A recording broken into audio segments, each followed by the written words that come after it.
Welcome to the Kill Count, where we tally up the victims in all our favorite horror movies. I'm Chelsea Rebecca, and today we're looking at American Psycho 2: All-American Girl, which was released straight to DVD in 2002. While the first film is somewhat of a misunderstood masterpiece, this sequel absolutely lives up to its abysmal reputation. I mean it. This thing is majestically terrible. It buries any tension beneath overwritten scenes filled with painfully bloodless kills and confounding dialogue.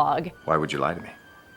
Because I don't expose my Achilles heel to anyone. It also has very little to do with the first film. No surprise, since it wasn't an American Psycho sequel to begin with. It started production as a thriller titled The Girl Who Wouldn't Die, with a screenplay by two people who had no prior credits. Aside from a 2005 TV movie, they would have no later credits either. Lionsgate decided they wanted American Psycho to be a franchise, so they forced a Patrick Bateman connection into The Girl Who Wouldn't Die, even though it had already started filming. How did that turn out? Well, the movie has a glorious 0% on Rotten Tomatoes. Our All-American Girl Who Wouldn't Die is Rachel Newman, played by Mila Kunis. Though only 18, Kunis had already filmed 4 seasons of That 70s Show and 2 of Family Guy. Those were both successful shows. Why did she do this movie? Rachel is a college student studying to become an FBI agent and believes a lucrative position as her professor's TA is her ticket to Quantico. Unfortunately for her, her classmates are also eyeing the job, and when the competition gets too hot, the killer co-ed starts stacking some student bodies. All those bodies hanging around are gonna start smelling pretty bad, so it's a good thing today's episode is sponsored by Dr. Squatch. Dr. Squatch makes a range of high-performing natural self-care products that leave you feeling clean and smelling fresh. Their soap bars, hair care, and deodorant are the perfect addition to any bathroom, like the one I'm filming in now instead of being on the Kill Count set. Because as this movie shows, sometimes you need to go back and film things after you're done shooting everything else. I started using Dr. Squatch after my husband got them as a sponsor. They smelled amazing, and I just couldn't help myself from stealing the Bay Rum bar. Its tropical scent is now essential to my showers, and I feel lost and dirty without it.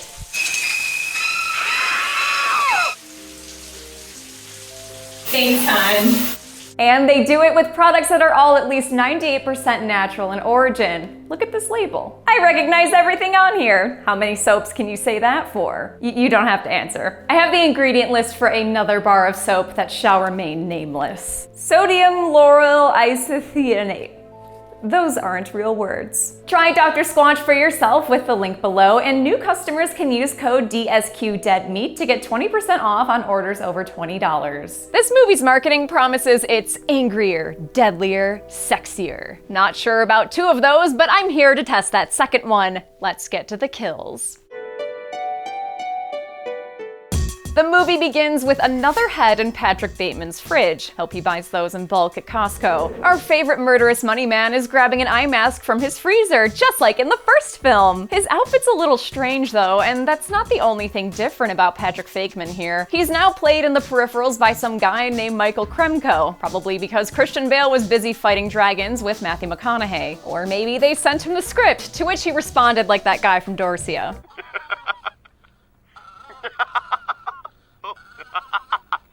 Bateman's dinner guests are a young Rachel and her babysitter Clara, who I guess brought her along on this date? Serial killer or not, why would you do that? We're treated to an American Psycho-style opening monologue, though one less introspective and more describing the things we're seeing. God, I mean, look at her. All drugged up and tied to a chair. As Rachel frees and arms herself, Patrick kills Clara? Question mark? Not sure how, but that's a bunch of digital blood on the floor, so sure, she's the first on our count. Bateman's too busy doing whatever it is he's doing to notice Rachel sneaking up behind him with an ice pick. She raises it above her head and... Yep, that's how they kill off the iconic main character from the first film, off screen, by a tween. The plucky murderer takes an elevator down to a title card, and when she emerges, she's Mila Kunis, looking like an Old Navy 4th of July sale. We're told in voiceover that Rachel was never tied to the crime scene, even though, like, one of the bodies was her babysitter. Also, as mentioned, Kunis had been Meg Griffin for a couple of years by now. Why is this narration so bad? So here I am today, attending the most renowned behavioral studies program in the nation.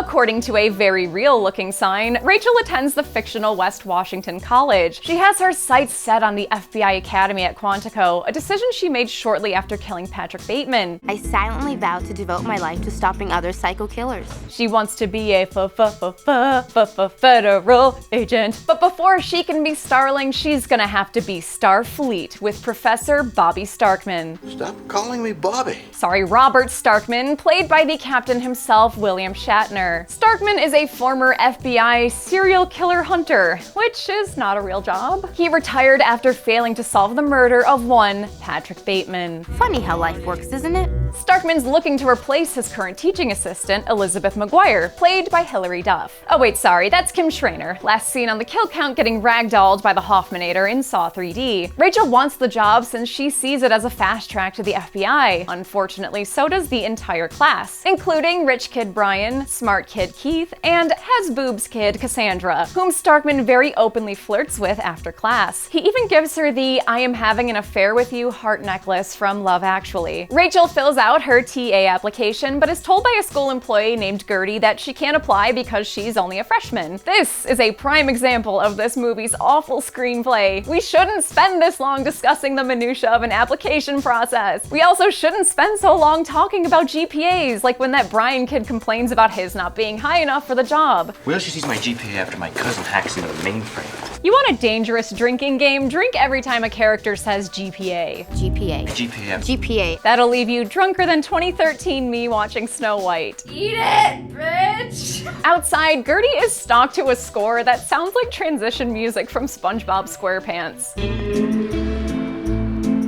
Wait, can we actually add some bubble sound effects to that clip?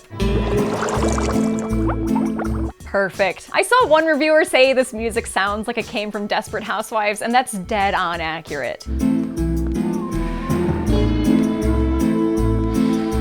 Gertie gets home in the year of our Lord 2002 and calls out for her cat Ricky Martin, who is currently being put in a microwave? Come on, that's not an ATM. Lucy, look away. Thankfully, the cat doesn't get fully urban legended. The death in this scene is reserved for Gertie, who gets knocked over by an edgy guitar solo. She's beaten to death by a figure in a hoodie who uses an award scene outside her office earlier. Kinda lame that it happens off screen, but Ricky eating hair stuck to her brain matter is a nice touch. A figure in that same hoodie walks back to Rachel's dorm and is revealed to be that Brian dude asking Rachel on a date. So did Brian just kill Gertie? I genuinely can't tell if this is an intentional fake out or bad costuming, like how Rachel's been wearing the movie subtitle on her shirt. Could just be the script though, seeing as an alien apparently wrote this scene. Fine, just pick me up at 8. 8? Like 8 p.m.? Yeah. Like between 7 and 9? Yeah. Okay, the scene can be over now. All right, I'll see you at 8. Whatever. Maybe I'll be there like 5 minutes later. Dude, leave! Their dinner conversation isn't any better as Brian tries to bribe Rachel into dropping out of the great TA race. I think he can afford it too, judging by this restaurant and its clientele. It's definitely not the Campus Pancheros. Instead of sensibly taking his money and waiting a single year to apply, Rachel lures Brian back to her dorm room with a jump-cutting montage of giggles that lasts way too long. Brian begins to notice some things that seem out of place, like a picture of someone who's not Rachel and an ice pick, which we all know is primarily a murder tool. But Rachel eschews the pick for this prick and instead comes from behind to strangle him to death with a condom. Ribbed. For her pleasure. That's probably the most famous line from this movie, but do not let it distract you from the fact that they went back to that goofy-ass cowboy music during this kill.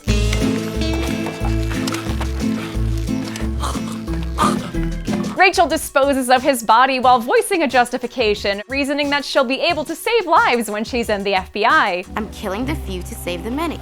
Sort of like Robin Hood, you know? Even she knows that sounds batshit, so she schedules a meeting with the school psychiatrist, Dr. Daniels, a friend of Professor Starkman. The two of them talk for months, I guess, given the amount of dissolves in this scene. It might honestly be her sophomore year by the time she leaves. At least their combo gives us critical info we didn't already know. If you could be anyone in the world, except yourself, who would that be?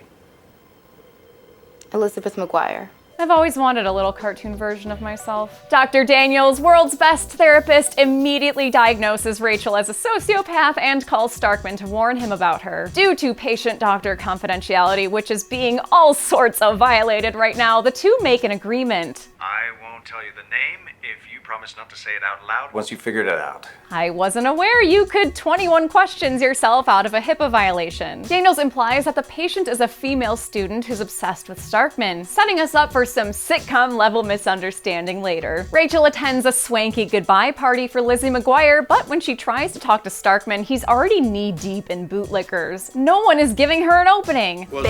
And why is everyone so mean to her? Excuse me. Oh, bite me, Barbie. Oh, that's probably why. At least Cassandra is around. She's kind of Rachel's friend. We learned that earlier when we also saw her rocking a zigzag part. Wonder if she used a part pizzazz. It's Part Pizzazz, the new hair weaving tool for hot new zigzag parts from the makers of Harigami. Cassandra is played by Lindy Booth, last seen on The Kill Count in the OG Wrong Turn. She also starred in Cry_Wolf, another movie in which she has an affair with her professor and which we covered on an early episode of the podcast. Cassandra, who is weirdly proud of sleeping with a married teacher, tells Rachel she's all but secured the TA position thanks to her and Starkman's extended study sessions. That tidbit earns her a scene transition joke. Don't let me down. Don't worry. I would never let you down. As well as a spot on The Kill Count, when it's revealed that Rachel has hanged Cassandra by her neck, and all she needs is a lovelorn note to make it look like a suicide. You know, as long as the police don't dust for fingerprints or gather any DNA evidence whatsoever. Deciding she likes the psycho lifestyle, Rachel tells Dr. Daniels that she's done with their sessions, but she doesn't just quit with therapy, she fucking drags his ass for like 5 minutes straight. A dead-end job with no love life? I mean, all while taking care of your you just stay here year after year, just getting older and older. And on top of this, you're divorced? Your life is very similar to Ed Gein's. Ed Gein. Those dissolves aren't actually in this scene. I just added them because I think it's a good callback. It's also very funny to watch this poor man get roasted for what seems like hours. Rachel's newfound confidence leads her to a class debate with smart kid Keith, who finally gets to say a line of dialogue 40 minutes into the movie. Premeditated with a capital P. Capital P. P, it's a letter in the alphabet. Between the O and the Q. That kind of alphabetry earns Keith a stalking POV shot, and the music playing over it spells bad news with a capital B. Oh baby, you know someone's gonna get murdered when you hear that Jackbox music. Rachel corners Keith in the library, stopping momentarily to admire his artwork. Huh, he kinda sketches like Patrick Bateman. Oh well, better murder him. Off screen, of course, because this movie is bad. Starkman pays a visit to Cassandra's dorm room because I guess this guy doesn't give a damn if anyone knows he's sleeping with a student. Seriously, can you imagine how weird it would be to see a professor lurking around your dorm? He enters the room and somehow fails to see Cassandra's hanging corpse until he's within shot gasping distance of her. Not wanting to go the way of Kate Mara, he quickly cleans up the crime scene, disposing of the note and the picture she had of him out in the open on her desk. Damn, neither of these idiots cared about getting caught, huh? Starkman calls Daniels and the seeds of confusion planted earlier blossom into a full-on vaudeville-esque misunderstanding. She's dead. Who is? She is. The she whose name we agreed not to say aloud. My patient. Starkman, of course, means Cassandra, while Daniels thinks that he's talking about Rachel. Man, why is Starkman even reaching out to this guy for help? Because you're my fucking shrink. You're retired FBI and you use the school's guidance counselor as your therapist. Sure, whatever, script. With her competition eliminated, Rachel confidently awaits the TA announcement, only for Elizabeth to inform the class that Starkman's taking an early sabbatical. In other words, there'll be no TA position for next semester. Rachel's disappointment is so great, it can only be conveyed through more dissolves. Determined not to have murdered all those people in vain, Rachel shows up to Starkman's office that night dressed in Cassandra's blue dress. He doesn't notice at first since he's already high as a kite by then, but some gratuitous teenager cleavage finally makes him realize she's got the necklace he'd given Cassandra in class. Understandably disturbed, Starkman demands that Rachel leave while telling her his thoughts about this whole damn movie. This is unacceptable. James and I rewound that part several times when we watched this. I just can't get over his delivery and what he's doing with his hands. This is unacceptable. Instead of leaving, Rachel reveals that she knows Starkman used to date another student of his named Clara, Rachel's babysitter from the opening scene. Things get a little messy here, so bear with me, but I think Rachel says that Clara was on a date with Patrick Bateman after seeing a photo of him in Starkman's case files and thinking he was cute. Then Clara knowingly brought 12-year-old Rachel along on her date with a suspected serial killer. This is unacceptable. And if you think that doesn't make sense, well, things get weirder. She'd show me pictures of you. You were my first crush. Clara, I have questions. Rachel's allegedly had a Kirk kink since she was a little tween and says she joined the school's program specifically to get close to him. Starkman thinks that's a pretty blue origin story and backs up against an open window. Rachel awkwardly blows him a kiss that turns out to be a genuine fus roda, since it blows him over the windowsill, killing him and the only enjoyable part of this movie. Everything about this movie is bad, but I can't not laugh at William Shatner's performance, especially in this scene. I love you, Bobby. What? Please don't be upset, Bobby. Stop calling me Bobby. Since the movie's whole plot just fell to its death, Rachel decides to start murdering random people, beginning with this janitor who knows too much now. Like how Miss Lippy's car is green. Rachel kills him off screen, but as she drives away later, we get a decently bloody shot of his body with a mop impaled through his head. A security guard stops her while she's speeding away, but after he sees Starkman's body in the front seat, Rachel attacks him off screen with an ice pick. Why do they all keep screaming like that? You know what, fuck it, let's introduce some new characters. Rachel's parents make a surprise visit for her mother's birthday dinner, an event both Rachel and the audience didn't know about. Mrs. Newman helps pad the movie's runtime. Well, is this restaurant reasonably priced? Yes. Is there an early bird special? While Mr. Newman complains that the room smells like a dead body, a scent he's probably familiar with from his time aboard the Grendel in Jason X. Before either of them can find anything incriminating, Rachel ushers her parents out. It was so unreal. How could something like this happen? In 2002, tragedy struck Americans everywhere. I turned on my TV and couldn't believe what I was seeing. A true crime that remains unsolved to this day. She was such a successful, all-American girl. A world filled with promise. And I do not hope for a better world for anyone. Killed by a studio fueled with greed. This is unacceptable. From the makers of Foul Punishment, The Tale of Howard the Duck, comes a new true crime podcast about the murder of the American Psycho franchise. American Psycho Poo, All American Greed. Being rejected this fall by Rooster Teeth.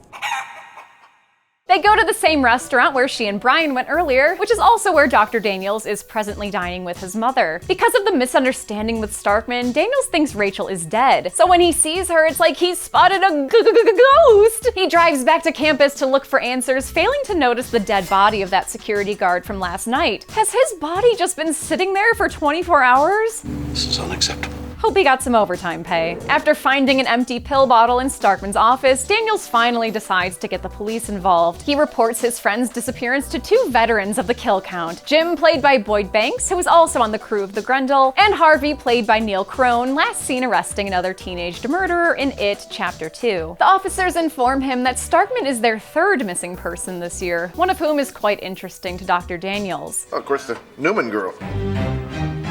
Newman? Unlike those dissolves earlier, I did not edit that music into this scene. They really use it that often. Anyway, Rachel Newman has been reported missing because the Rachel Newman we've been following isn't actually Rachel Newman. The real Rachel Newman is this spirit Halloween-looking corpse hanging in her dorm room closet. Looks like fake Rachel killed her at the start of the semester with a wire hanger. And what's our homicidal heroine's real name? Well, they never fucking tell us, so we'll just do what the movie does and keep calling her Rachel. Fake Rachel puts real Rachel's body in a car with Starkman's, which has been sitting in there under a tarp all day. She speeds off in what is undoubtedly an eye-wateringly smelly car, but her reckless driving catches the attention of Daniels and the police officers. A car chase ensues, during which Harvey tries to get Rachel to pull over by firing his gun in the air. You can't do that, dude. Those bullets have to come down somewhere. Besides, how can you expect Rachel to pull over when she's cruising to this absolute banger on the radio?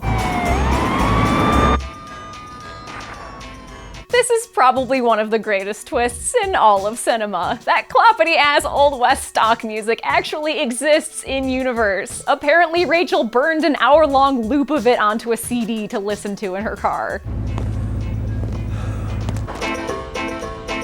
By the time this inept trio makes their way around the bend, they find Starkman's lifeless body chilling against a fence. A distraught Daniels narrowly avoids Rachel's speeding car, which explodes into an After Effects fireball at the bottom of the ravine. We fade into a news report detailing Rachel's killing spree, which includes a pretty graphic slideshow of some bodies that definitely should have been found before now. How long has Keith been dead in that library? This is unacceptable. 2 years later at Quantico, Daniels is on a book tour for the Dr. Loomis expose he did on Rachel Newman. While signing books afterwards, he's approached by Elizabeth McGuire. But it's Rachel, of course, after having faked her own death. She is now using the identity of Starkman's former TA. Does this imply that she killed the real Elizabeth? Maybe, but I'm not giving any more pity kills to this shit show. This is the kill count, not a charity. Also, you're telling me Rachel joined the FBI using a fake identity. Seems like the last job you could do that for. The movie ends with another crappy voiceover as Rachel takes us back to when she faked her death. How did that squatting cop not see her? She's right there, dude. Whatever, just give us a freeze frame and put us out of our misery. Let's quantify the kills Kunis created on her way to Quantico and get to the numbers.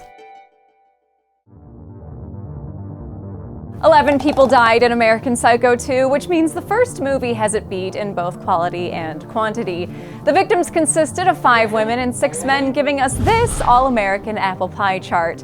With the runtime of 88 minutes, that left us with a kill on average every 8 minutes. I'll give the golden chainsaw for coolest kill to Brian. It's mostly not off-screen, unlike every other kill in this movie, and it's not too often you see someone killed with a condom. Guess he could have used some more protection. Dull machete for lamest kill will go to Patrick Bateman, since it's as disrespectful to the character as the screenplay is to the original film. And that's it. American Psycho 2 came out in 2002 and killed any chances of an American Psycho franchise. That's probably for the best. In 2 weeks, Uncle Zorn returns for another episode, since I've also got to keep the podcast coming out. Until next time, I'm Chelsea Rebecca. This has been The Kill Count. On the next Kill Count. Marriage can be tough. Matter of opinion. Not really. You have to work to rekindle that spark. Honey, I'm just not in the mood. When the hell are you in the mood? So don't be afraid to try new things like sexy lingerie, romantic dinners, or even getting infected with an alien consciousness that allows you to take over a small town with your slithery worm parasites. Yeah, there's a thought. So give it everything you got, because marriage is forever. For better or worse. Much fucking worse. This week, grab your life partner and some snacks. Told your secretary to pack Mr. Pibb. It's the only Coke I like. And won't you join us in watching James Gunn's directorial debut, Slither? Shelby, are you nodding? Yeah, sorry. Then on Friday, May 20th, watch returning host Zorn Gavoyage kill count yet another killer worm movie. Oh, my easygoing nature is getting sorely fucking tested. Only on Dead Meat. Slither can currently be watched on the pictured streaming platforms. Dead Meat always recommends you watch the movie for yourself before its kill count. It's the only way to have your own properly informed opinion. Kill counts are never meant to replace the experience of watching a film. Thanks so much for watching the American Psycho 2 Kill Count. And thanks so much for the really, really nice reception to my very first kill count. I don't really need to be here, but I don't know. I hope you film it. So hi, 2 weeks, you get Slither from Zoran, and then maybe you'll do one more, and then I'll be back June 17th. I just like your dry sense of humor. It's different. Zoran and I are more zany. Yeah, I'm not very zany. I am in my own way, I guess. It's hard getting up the cartoony energy that you guys have. Thanks everyone. Be good people.